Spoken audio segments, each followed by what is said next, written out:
continuar um pouquinho da onde eu parei na semana passada. Semana passada eu comecei falando sobre brechas. Deus tinha me dado aquela palavra, e quando eu terminei a palavra, eu fiquei com uma sensação de que eu deveria ter falado mais sobre brechas. Porque brechas é algo que acontece na nossa vida e que rouba o melhor de Deus para nós. E eu fiquei incomodado com aquilo, até comentei com a pastora Sônia, falei, puxa vida, eu devia ter ter feito uma série. E ela falou, por que você não continua então? Então hoje eu queria continuar ministrando e falando um pouquinho sobre brechas. Talvez esmiuçar um pouquinho aquilo que eu comecei falando semana passada. Semana passada eu falei de brechas em várias áreas e hoje eu quero falar sobre uma brecha numa área específica. Nós vimos semana passada o texto de Ezequiel 22:30, que fala assim: procurei entre eles um homem que erguesse o muro e se pusesse na brecha, diante de mim em favor desta terra, para que eu não a destruísse, mas não encontrei nenhum. O que Deus está falando para Ezequiel, fala assim, eu quero pessoas que se coloquem na brecha.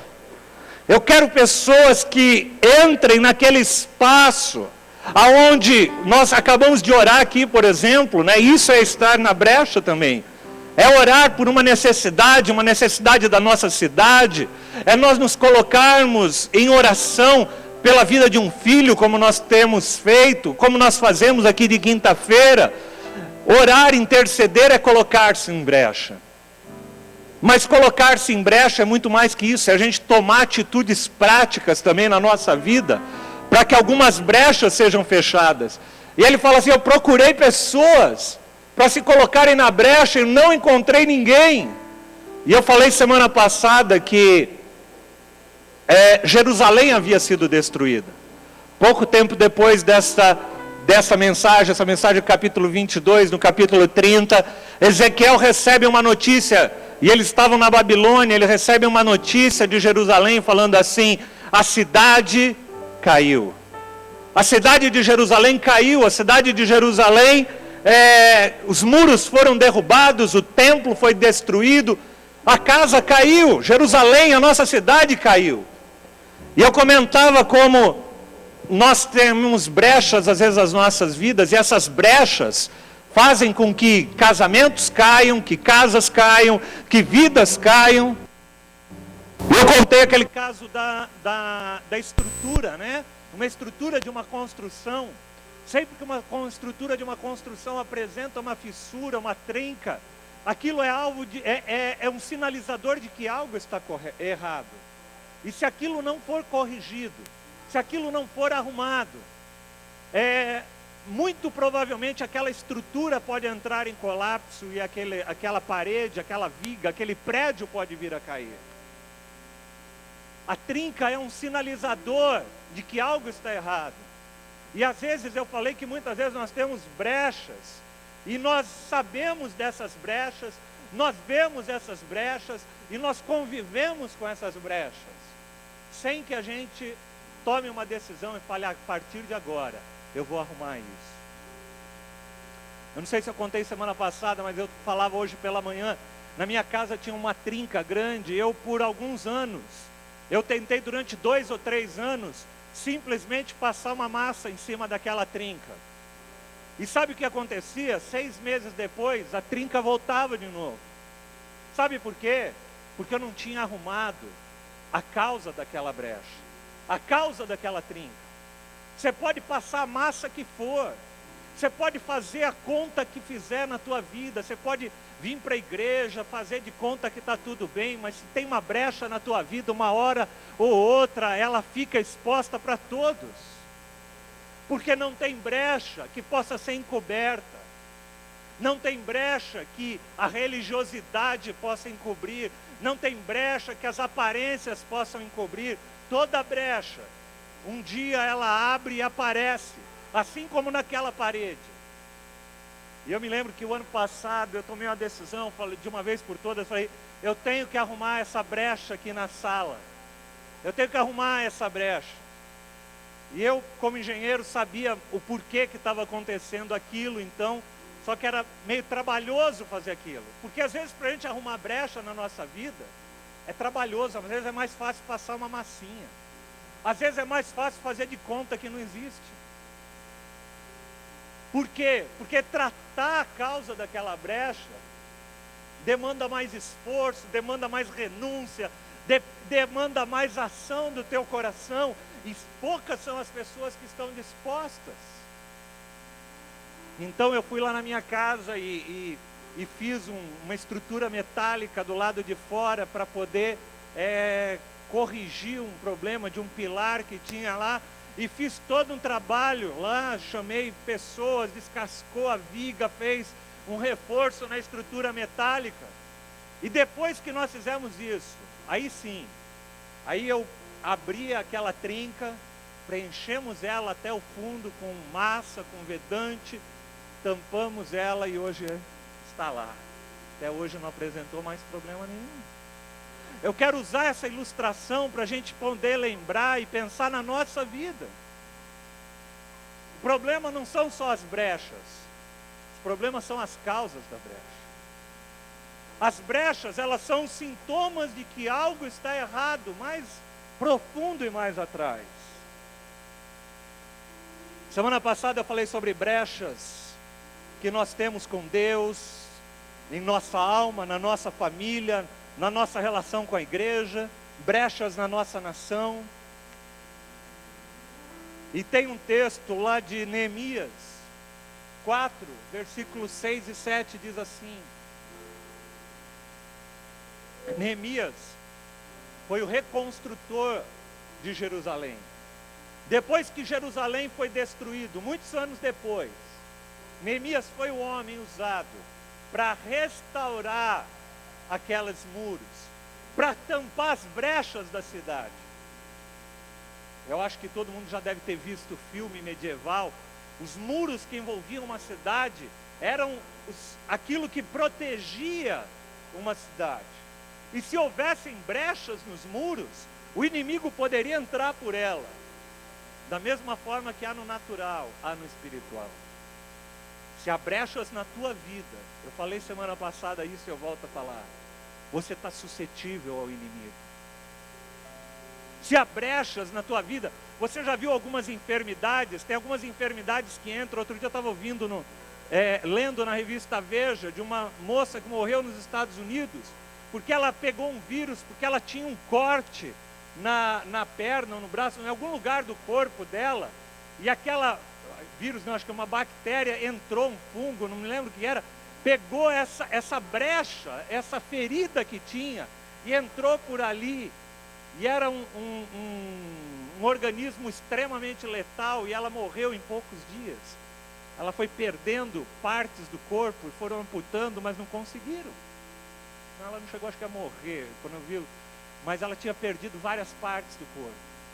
Há brechas são oportunidades para invasores entrarem. Brechas são oportunidades para um casamento, para uma vida, para uma família ser destruída. Brechas no teu coração, brechas na tua família. E Neemias começa uma obra de reconstrução daqueles muros, porque ele queria voltar a proteger Jerusalém de novo. Então, em Neemias 4, versículo 6, diz assim: nesse meio tempo, fomos reconstruindo o muro, até que em toda a sua extensão, chegamos à metade da sua altura, pois o povo estava totalmente dedicado ao trabalho. Todo mundo querendo fechar as brechas. Pega na mão de quem está do teu lado, todos nós, tenta estar no corredor, tenta pegar de quem está do teu lado, vira para quem está do teu lado esquerdo, do teu lado direito. Vamos trabalhar para fechar as brechas. Vamos trabalhar para fechar as brechas da nossa vida, da nossa casa, da igreja. Vamos trabalhar para fechar as brechas. E ele dizia: quando, porém, Sambalate, Tobias, os árabes, os amonitas,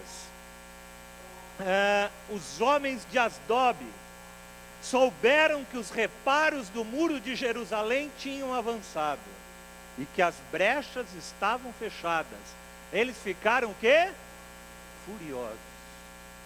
Sambalate, Tobias, os árabes, os amonitas, os homens de Asdob, eles são figuras daqueles que eram contra o povo de Deus. Eles são figuras do inimigo que luta contra o povo de Deus para que o povo de Deus avance.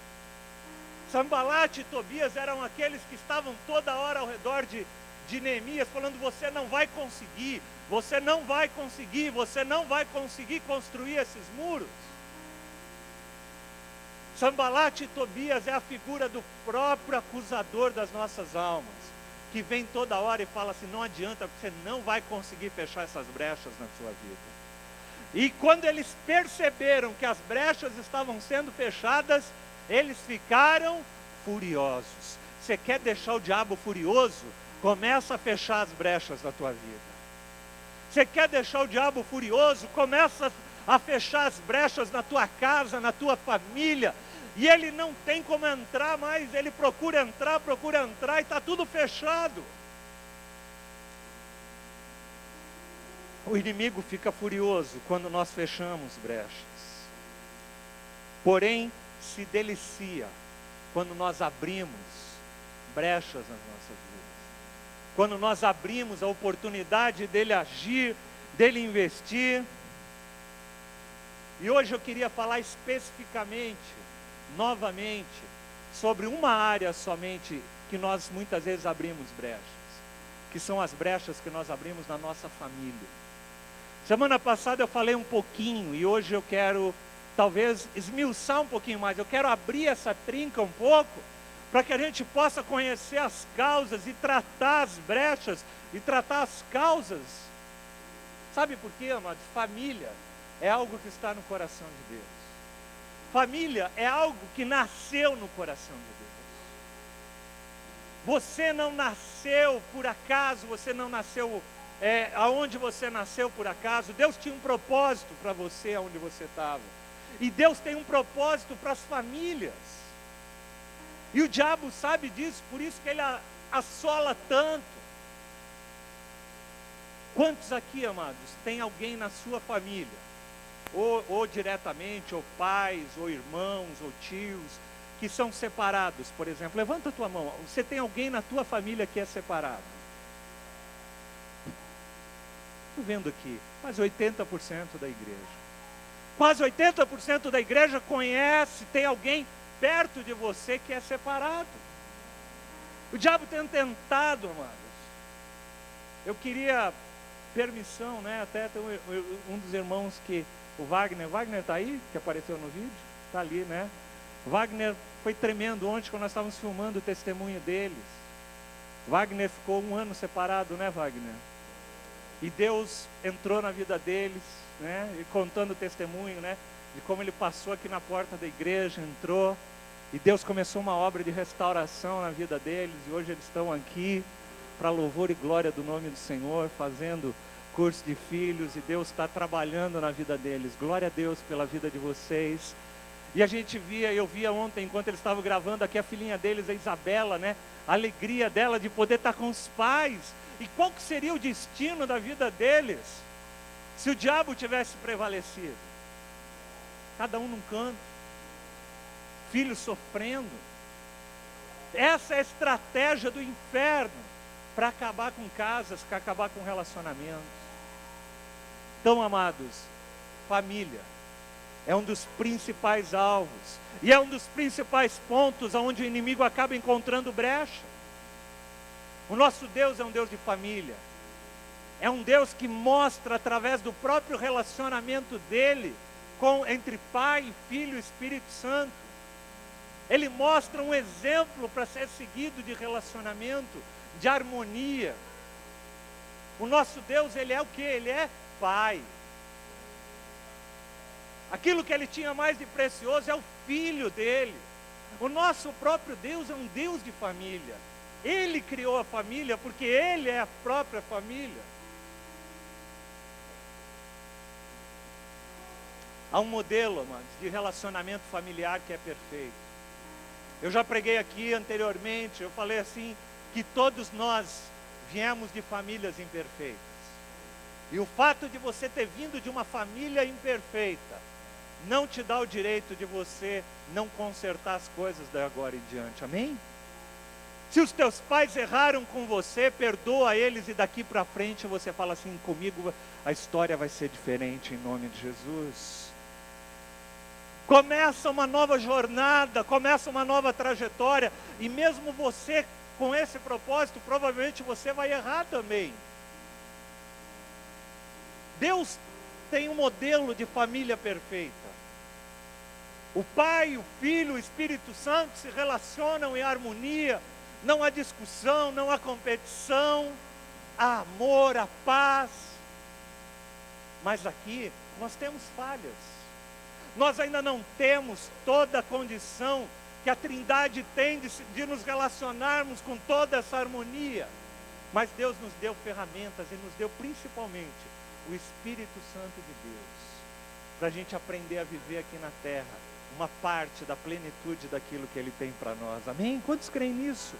Deus tem para você uma família, tem os desejos de Deus, a palavra diz, que é de te fazer prosperar e não de te causar dano, de que você possa viver a abundância de uma casa, de uma família. Jovem, se você está aqui, e teus pais ainda não estão frequentando a igreja, clama, dobra os teus joelhos, dá testemunho na tua casa, entra na tua casa e fala para eles, pais, eu estou orando por vocês, eu quero que Deus abençoe a vida de vocês, seja um instrumento da bênção de Deus na vida deles, e você vai alcançar a vida deles, com graça, com autoridade, com a unção, com a presença de Deus na tua vida.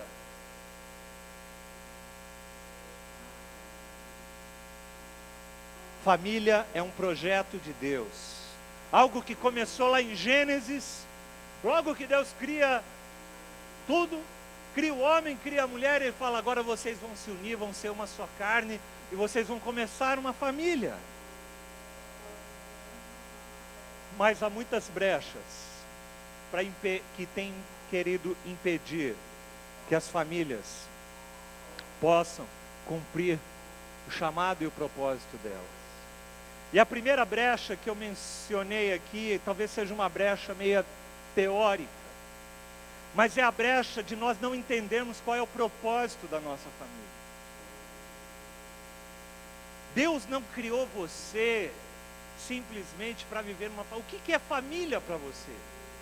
Família, pastor, família é é para a gente comer junto, né?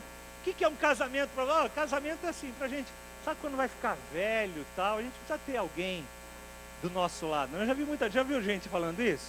Você precisa casar, cara, porque quando você ficar velho, precisa ter alguém para cuidar de você. Isso é verdade. Mas casamento não é só isso. Casamento não é só para ter relacionamento íntimo, é também para isso, mas não é só para isso, o propósito não é só esse. E quando a gente não entende o propósito, para que eu quero ter filhos? Eu quero ter filhos porque nos filhos eu vou projetar a minha continuidade.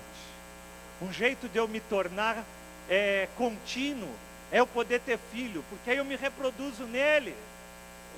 E tem pais que querem se reproduzir no filho. Todas as frustrações, tudo aquilo que o pai não conseguiu ser na vida, a mãe não conseguiu ser na vida, ele tenta empurrar o filho para o filho ser aquilo.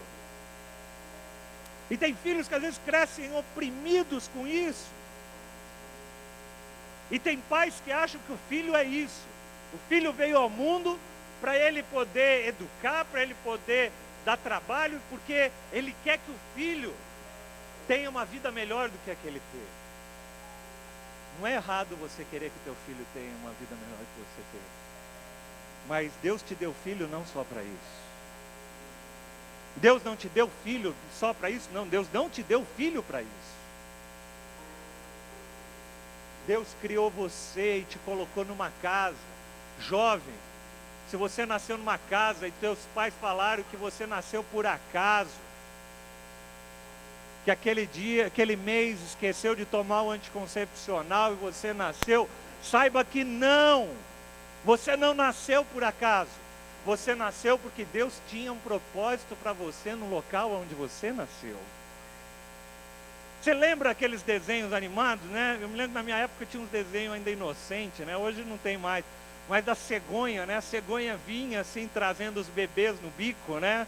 Quem lembra? E de repente ela errava a casa, né? E punha o bebê na casa errada. Vira para quem está do teu lado e fala: você não nasceu na casa errada. Tá bom?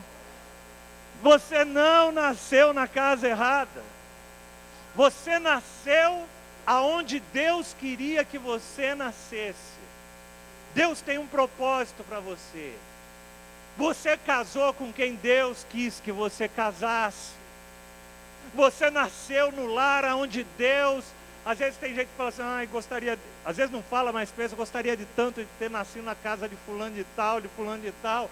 Deus te colocou ali porque Ele tem um propósito para você ali. E quando a gente não entende esse propósito, a gente abre brecha. Porque a gente queria ser uma outra família. Porque nós queríamos ser uma outra casa, porque nós queríamos ter outros pais, nós queríamos ter outros filhos, nós queríamos ter outro esposo, outra esposa, e você começa a abrir brecha, porque você não entende que Deus tem um propósito para vocês, do jeito que vocês são, aonde vocês estão. Amém? Vira se o teu cônjuge está do teu lado aí, fala: Deus tem um propósito para as nossas vidas e para a nossa casa, amém? Deus tem um propósito. Saiba disso. Se você é teu irmão, está do teu lado, fala para o teu irmão também: Deus tem um propósito para nós, em nome de Jesus.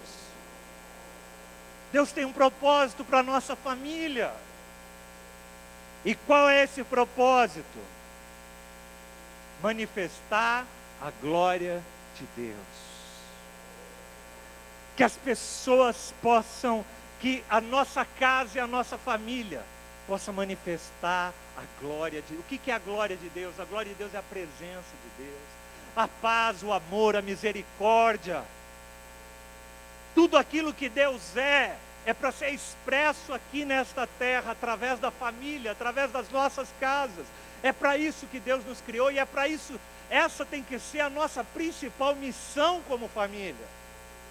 A nossa principal missão não é nos preocupar com isso, com aquilo, com as outras coisas. A principal missão é a seguinte: a minha casa está manifestando a glória de Deus ou não? Tua casa pode ser extremamente bem sucedida. Você educar os teus filhos, eles ganharem muito dinheiro, fazerem isso, fazerem aquilo. Mas se a tua casa não manifestar a glória de Deus, você não cumpriu o propósito para qual ela foi criada. Deus criou-nos, criou a família, para a gente manifestar a glória de Deus. Que as nossas famílias possam ser instrumentos de abençoar a vida de outros, de levar o amor, de levar a presença de Deus para a vida de outros. Para isso Deus nos criou, para isso Deus nos colocou. Quando a gente não entende isso, amados, é como se nós achássemos um aparelho, você olha aquele aparelho e fala: meu, para que isso aqui serve? E você começa a apertar o botão e não entende para que aquilo serve, aquilo que você achou. Realmente aquilo foi feito com um propósito. Só que se você não entender o propósito, você não vai desfrutar das benéfices para as quais aquilo foi criado. A mesma coisa é uma família. Você pode casar, você pode ter filhos, você pode viver uma vida inteira sem desfrutar daquilo que o Senhor preparou para vocês como família, para nós como famílias, se nós não entendermos o propósito para qual nós estamos juntos, para qual você casou. Ai, pastor, quando eu casei eu não sabia propósito nenhum, eu casei. Talvez você não soubesse, mas Deus sabia, e Deus tinha um propósito para você. E hoje você está no centro da vontade de Deus. Primeira brecha que nós abrimos é não conhecer o nosso propósito. Segunda brecha que eu quero citar, além das que eu já citei, apesar que eu citei essa aqui semana passada também, mas citei correndo, eu citei a brecha da semana passada da vida íntima, do relacionamento íntimo, né? A falta de relacionamento íntimo, sexo, vamos ser mais claro, dentro de um casamento, é brecha. Eu falei isso semana passada. A palavra de Deus diz isso, lá em 1 Coríntios 7, né? Se eu não li o versículo semana passada, talvez você fale, será que está na Bíblia mesmo? Está na Bíblia, né? Não se recusem um ao outro, exceto por consentimento mútuo e durante um certo tempo, para se dedicarem à oração. Depois disso, unam-se de novo, para que Satanás não os tente, não ache brecha, por não terem domínio próprio. Eu falei semana passada sobre casais que usam sexo para manipular um ao outro. Mulheres que manipulam com sexo. Eu estou de bico com você e tal, e esquece. É brecha. Homens, a mesma coisa, é brecha. E eu estou repetindo isso porque isso é importante. E se não fosse importante, Deus não tinha colocado na palavra de Deus. A menos que você tenha um problema físico. Você não pode deixar essa brecha entrar no teu casamento. Mas eu queria falar sobre uma segunda brecha, que é a falta de honra. Falta de honra é uma brecha tremenda dentro de uma casa. Pais que não honram filhos, filhos que não honram pais. Amados, a Bíblia não fala para você honrar os teus pais se eles forem perfeitos. A Bíblia fala para você honrá-los, simplesmente. Eu já falei, acho que aqui algumas vezes, mas vou falar de novo. Eu tinha um pai que eu amava muito. E que algumas vezes chegava alcoolizado em casa, e eu tinha vergonha disso. Mas eu amava e honrava a vida dele. Eu, enquanto jovem, tive muitas vezes em rodinha de faculdade, tive muitas vezes a oportunidade de usar drogas, correndo do lado, de fumar, de encher a cara, e eu nunca fiz uma coisa dessa. Sabe por quê? Porque eu honrava os meus pais. Eu não queria fazer nada que pudesse magoá-los, feri-los, desonrá-los. Eu sempre disse isso. Não foi por falta de oportunidade, foi por causa de honra. Filhos, honre teus pais, apesar das falhas, apesar das lutas. Jovens, honre teus pais. Talvez você seja um instrumento de Deus, para que aquilo que ele ainda não é, ele possa vir a ser em nome de Jesus. Abençoa, honra, porque os teus pais, relato, eu já falei isso aqui algumas vezes, mas nós vimos relatos, a gente só aprende o que é ser pai quando nós nos tornamos pais. E aí você vai entender o valor, você vai entender o preço pago. 1 Pedro capítulo 3, versículo 7 diz assim: do mesmo modo vocês, maridos, sejam sábios no convívio com as suas mulheres, tratem-nas com honra como parte mais frágil, e coerdeiras do dom da graça da vida, de forma que não sejam impedidas as suas orações. Opa! Quer dizer que se eu não trato o meu cônjuge com honra, a minha oração não sobe? Você pode vir na intercessão, você pode bater, você pode gritar, você pode fazer, esbravejar. Se você está com brecha no teu relacionamento com o teu esposo, com a tua esposa, tua oração não sai desse nível. Você está perdendo o teu tempo, gastando a tua voz à toa. Fecha as brechas primeiro. Fecha as brechas. Trate o teu cônjuge com honra. Jovem, trate os teus pais com honra. Pais, trate seus filhos com honra, para que as suas orações não sejam impedidas. Nem oferta, na realidade, Deus quer que você dê. Ele fala assim, olha, se você vai levar oferta no altar e você ainda tem alguma pendência, deixa a oferta no altar e vai. Honra, manos, é dar importância. Honra é dar valor. Sabe quando você chega e fala assim, por favor, chega alguém importante, às vezes você fala, meu, senta aqui, o que você está fazendo? Você está dando honra, você está falando, você é importante. Não, senta aqui que eu vou levantar. Isso é dar honra. Isso é falar assim para a pessoa, você é importante. A palavra de Deus diz, tem vários versículos, eu peguei um deles. Tem vários versículos que fala, preferir-vos em honra mutuamente. Prefira dar honra um ao outro. Tem gente que honra mais gente de fora do que de dentro de casa. Tem homens que são capazes de honrar mais uma pessoa fora da sua casa do que sua esposa. Há esposas que honram mais outras pessoas do que os seus maridos. Há jovens que honram mais seus amigos do que os seus pais. Não que a gente não deva honrar os outros, mas há uma regra, nós devemos honrar primeiro aqueles que estão próximos de nós. Aprenda a honrar, aprenda a valorizar. Uma casa que não possui honra entre seus membros é uma casa que não pode ser ouvida por Deus. E aí às vezes tem gente que fala assim, eu não sei porque eu estou passando o que eu estou passando, eu não sei porque Deus não responde as minhas orações. E eu te diria, tem muita casa que Deus não está respondendo as orações, porque Deus não está nem ouvindo as tuas orações. Porque falta honra mútua. Aquele vídeo, Rose, dá para passar? Queria passar um vídeo que ministrou muito a minha vida ontem. Enquanto eu estava preparando essa palavra, eu estava preparando e ouvindo essa música. E eu queria que você prestasse atenção um pouquinho.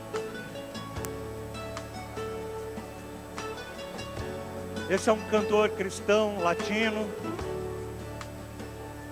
Uma música que ele fez para sua esposa.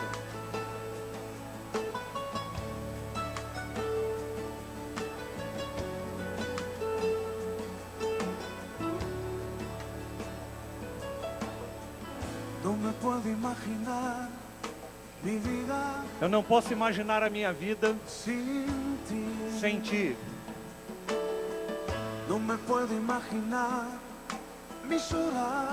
Eu não posso imaginar as minhas horas sem a tua presença na minha memória. Eu sou parte da tua história.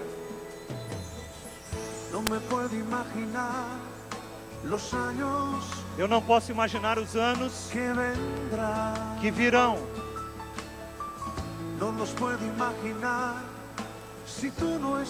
Eu não consigo imaginar nesses anos sem você.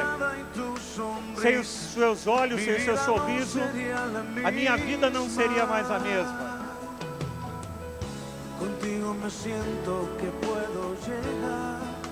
Contigo eu sinto que eu posso chegar.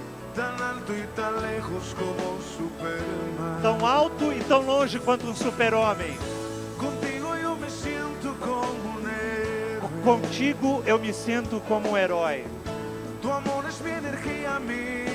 O teu amor é minha energia e o meu motor.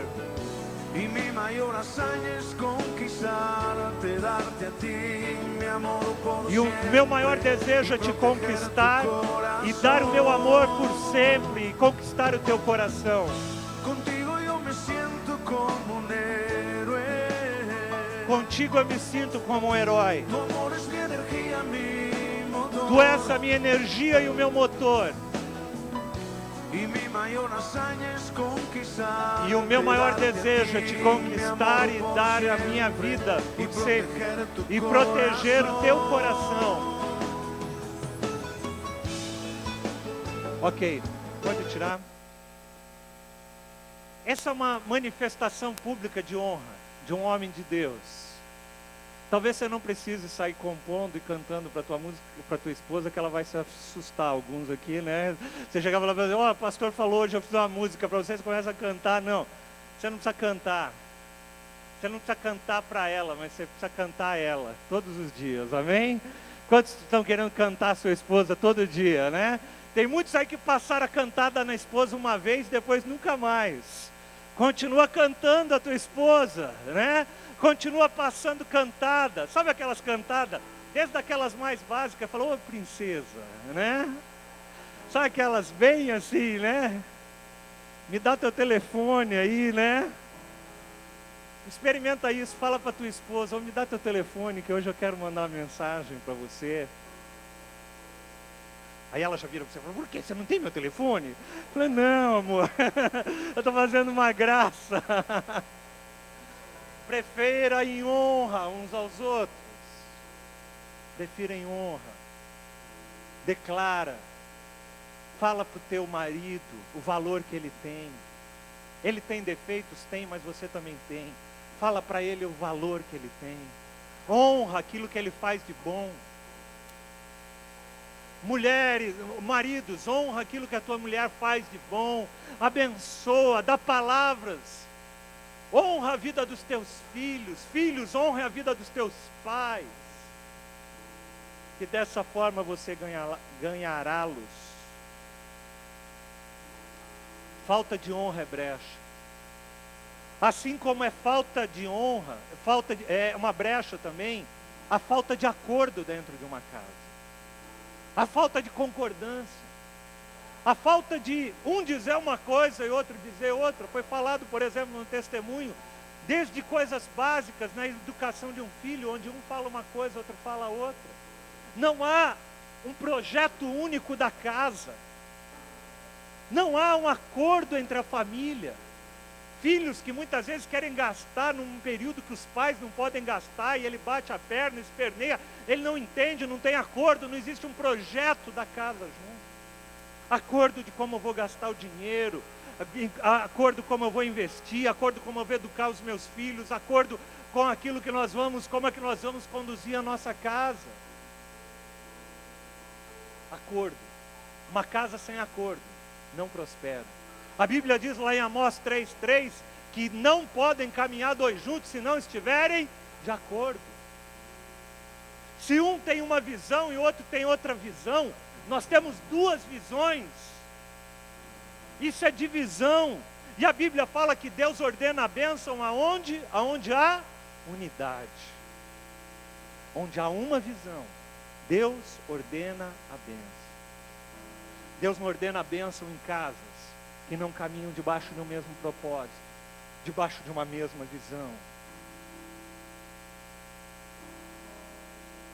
A palavra de Deus diz lá em Tito, capítulo 2, versículo 5, interessante, ele fala para as viúvas ajudarem as moças mais novas. E ele fala assim para elas, entre outras coisas, ensine elas a serem prudentes, a serem puras, a estarem ocupadas em casa, a serem bondosas, a estarem sujeitas aos seus maridos, a fim de que a palavra de Deus não seja difamada. E essa palavra sujeição, na realidade é a palavra submissão. E essa palavra submissão eu achei interessante, porque a NVI é uma tradução mais moderna da Bíblia, e ela suprimiu a palavra submissão, porque a palavra submissão é muito machista para algumas mulheres. Submissão não é você ser capacho, não é você não ter pensamento, não é você ter dignidade, mulher. Porque tem muita mulher também que confunde o que é submissão. Nos dois extremos. Uma se rebela e fala, não, eu tenho meus pensamentos, não vou me submeter a ninguém, pronto. Pensamento feminista. Existe aquele pensamento que é um pensamento também do inferno, que rouba da mulher a dignidade. Muitas mulheres que às vezes apanham dos seus maridos, caminham em escravidão, muitas vezes, e acham que tem que continuar submissas. Isso não é submissão.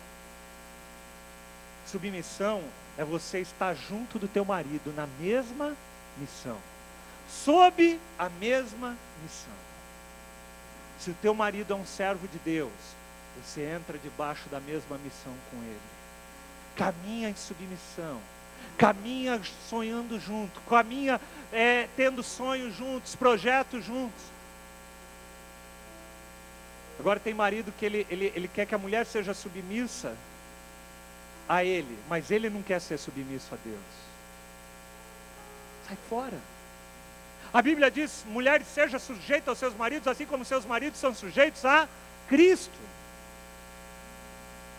Numa casa tem que ter acordo, caminhar junto, caminhar na mesma visão, no mesmo propósito, sob a mesma missão.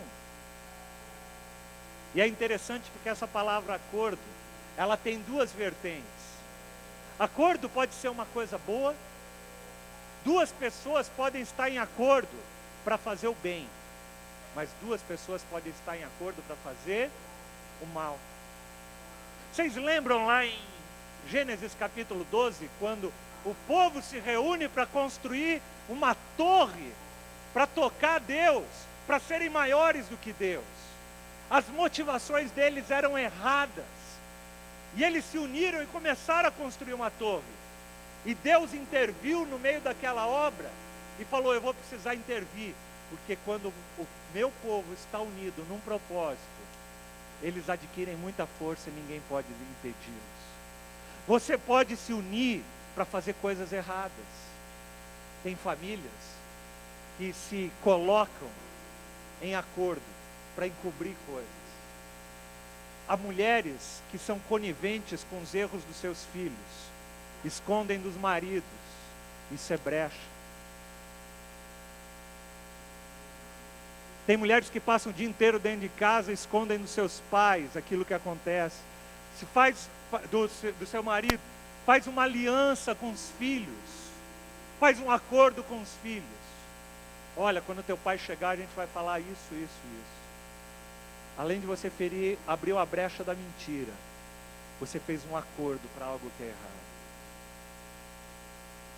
Tem casais que às vezes falam assim: olha, a gente vai chegar na igreja, não vamos falar para ninguém que a gente discutiu essa semana não, tá bom? Estamos de acordo? Estamos. Chega na igreja, paz do Senhor, glória a Deus, como é que vocês estão? Paz, acordo para o que é errado.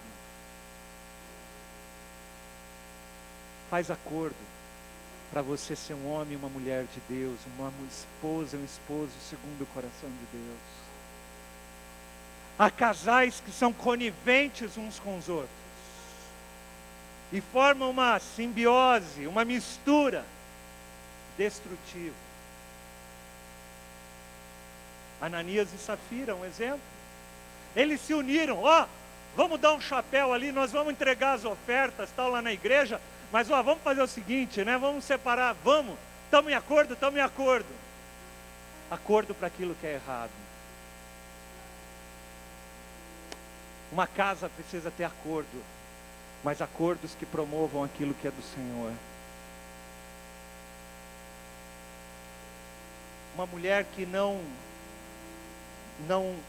é instrumento de Deus para ajudar a mostrar as fraquezas do seu marido e a tentar ajudá-lo nas suas fraquezas, ela não está agindo de acordo. Um marido que não é instrumento de Deus para tentar ajudar a sua esposa naquilo que são suas fraquezas, isso também não é acordo. A palavra de Deus diz lá em João 17:11: Pai Santo, protege-os em teu nome, o nome que me deste, para que sejam um, assim como nós somos um. Sabe qual é o padrão para acordo? O padrão para o acordo é o mesmo padrão de acordo que existe entre Cristo e o Pai e o Filho, entre Deus e o seu Filho. Eles se uniam não para esconder coisas, eles se uniam para que o propósito, para que o reino de Deus viesse até nós. Uma outra brecha que existe na casa, na família, é a falta de perdão. Marcos 11:25 diz: quando estiverem orando, se tiverem alguma coisa contra alguém, perdoem-no, para que também o Pai dos céus te perdoe os seus pecados. Amados, quantas casas que marido não perdoa a esposa não perdoa marido, sogra não perdoa a nora, genro não perdoa a sogra, um balaio de gato. Se tem falta de perdão na tua casa, quebra essa brecha, porque é brecha na tua vida. Entra nessa brecha, conserta os relacionamentos, pede perdão, se humilha, paga o preço. Como eu disse no começo, gente, reparar uma brecha não é algo fácil. Ela demanda esforço, demanda energia, demanda renúncia. Você fala, pastor, mas é difícil. Já vi pessoas chegando em final de culto para mim, falando, pastor, é difícil, eu não consigo perdoar. Perdoa, porque senão você vai ter brecha na tua casa. Nenhuma palavra torpe saia da sua boca, mas apenas aquela que for útil para edificar os outros, conforme a necessidade, para que conceda graça aos que ouvem. Não entristeça o Espírito Santo de Deus, com o qual vocês foram selados.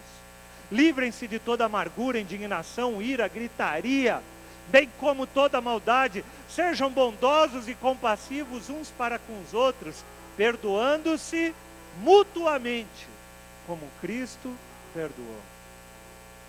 E perdão tem que ser perdão como o Senhor perdoou. A Bíblia diz que quando Deus perdoa, o que Ele faz? Ele lança os nossos pecados aonde? No mar do esquecimento. Porque tem gente que perdoa, ele deixa aqui no bolso, né? Com um post-it assim, né? Amarelo. Na primeira oportunidade que tem, fala, mas olha, teve tal dia que você fez isso. Isso não é perdão, isso é brecha. Eu vou ter que terminar, mas queria falar só sobre mais um último tópico. Tinha mais. Mentira é brecha dentro de uma casa, dentro de uma vida. Nosso Deus é um Deus de verdade.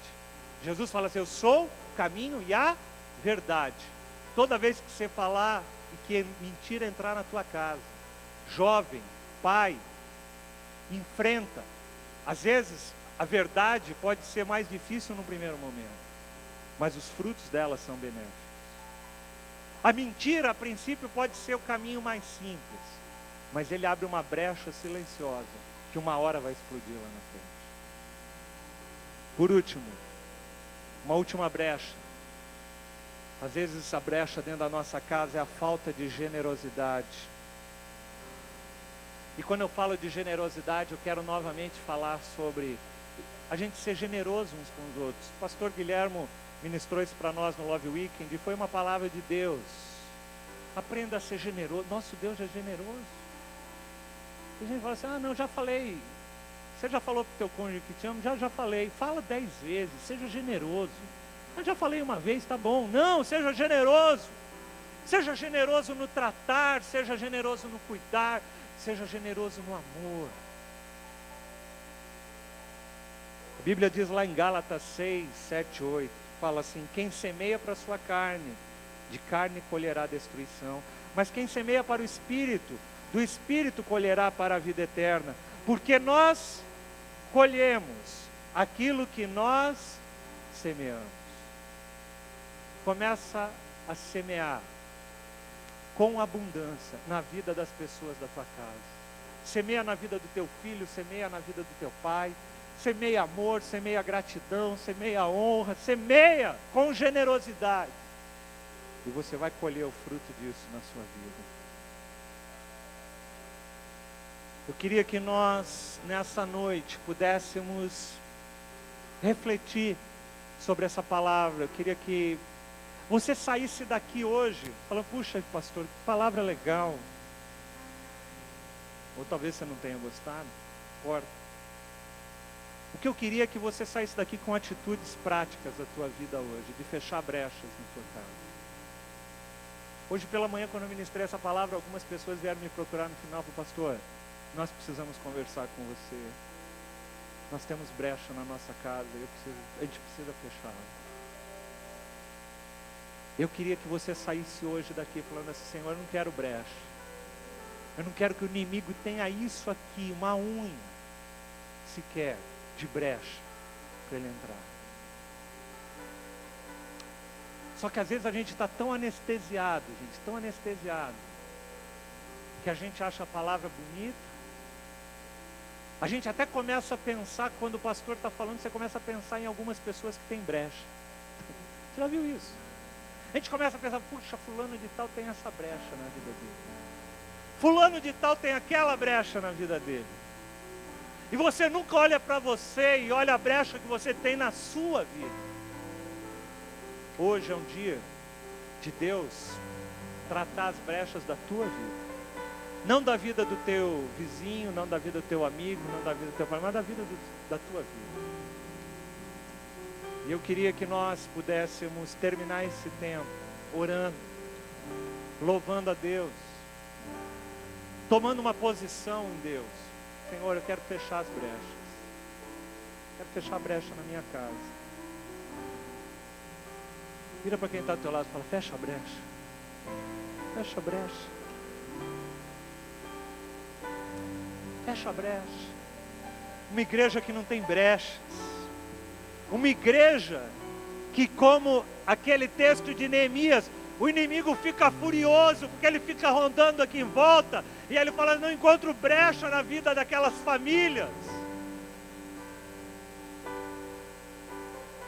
E nós vamos receber outras famílias depois que vão ter brechas, e nós vamos ser instrumentos de Deus para ajudar a que essas pessoas possam fechar as brechas na vida delas, e assim sucessivamente. A igreja é um local, não de famílias perfeitas, mas de famílias que são tratadas, que estão sendo calafetadas nas suas brechas. Amém?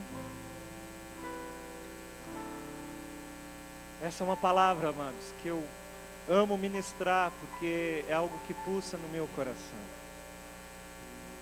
Para mim é muito difícil, como pastor, às vezes a gente ouve casos e casos repetitivos de brechas que pessoas abrem, e as consequências tão danosas que ela vem.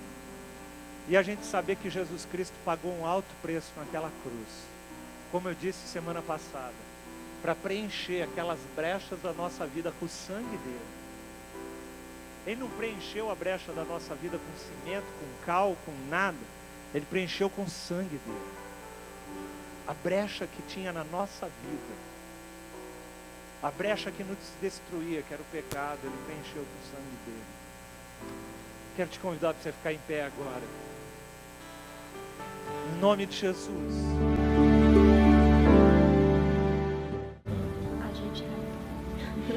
É assim como mole, fazer tudo aquilo. A gente acabava não cercando antes de acontecer o problema.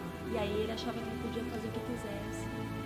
E agora está sendo difícil até dar uma limitada nas atitudes dele. O que a gente estava errando muito, né? Era eu corrigir ela de uma maneira, ele corrigia de outra. A gente falou: não, tem que ser uma única palavra. Hoje, o que o pai falou, o que a mamãe falou, ela obedece. Ela não fica nesse vou falar com um com o outro. Às vezes eu tô brincando com ele, eu falo alguma coisa, ela fala assim: ó, tô de olho em você, Deus também, hein? primeiro é ser filho de Deus, para depois saber expressar aquilo que Deus nos deu para nós passarmos para ser pai. Primeiro tem que aprender a ser filho para depois ser pai. O que mudou muito na minha vida é que quando eu passei a amar meu filho, eu entendi mais do amor de Deus na minha vida.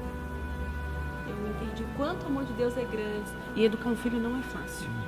A gente tem às vezes muito que aprender com ela também, né? Ai, papai, agora você vai escrever assim: mamãe, te amo muito, vai. Aí ela não contente falou assim: vem aqui, beija, beija. É importante a gente estar continuando os princípios morais, os princípios bíblicos, formar o caráter dele de forma que ele seja um adulto responsável. Quando Deus acerta o pai, o filho vai estar certo.